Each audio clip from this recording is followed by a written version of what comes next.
So the mighty All Blacks are on home soil for next year's World Cup. Now this has to be the most interesting of the Rugby World Cup previews because I think all eyes are going to be on them. They're at home soil and I love the whole story, you know. Every World Cup they've been the best team in the world before the World Cup. They've been favourites and they should have won it. But every year, every World Cup, they somehow manage to lose it. And that's what's going to be interesting about this World Cup.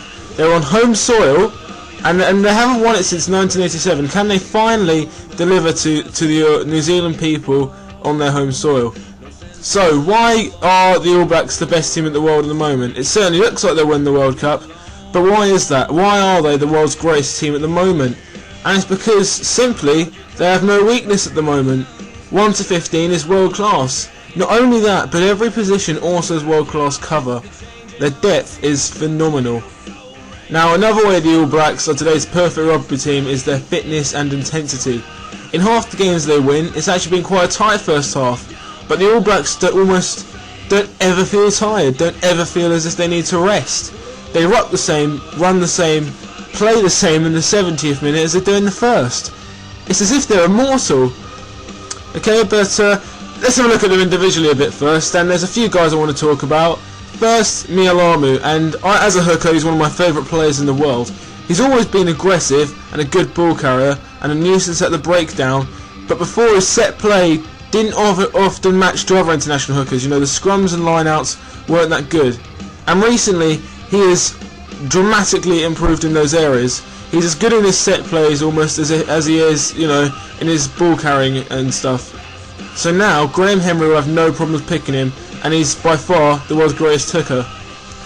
Now let's talk about Mills Muliaina, and I think, you know, the lads really respect him. He's captained the All Blacks a few times, and you know he's a perfect runner with the ball. He has tremendous pace, can change direction, phenomenal agility, and top class acceleration as well. You know, if you give him the ball, he will instantly go. But not only that, but he's got a rugby brain and he knows what to do. And I think that you know, he's also good for morale for New Zealand. You know, he's been there for a while and a lot of guys respect him. And that's certainly what we can say for the next one, All Blacks captain Richie McCaw. Now there's been a lot of debate about this, but I believe he's the best player in the world. By far I think he's the best player in the world and has been for some time. Certainly the world's greatest number 7, and I don't even know if I have to say much about him because you already know it. But you know, breakdown time, he'll tie up New Zealand as well. But yeah, usually in the Rugby World Cup previews I pick some weaknesses in the team, but simply at the moment there is none. And like I mentioned before, it's like they're immortal. But they were at this point 4 years ago, and they always seem to choke at the World Cup.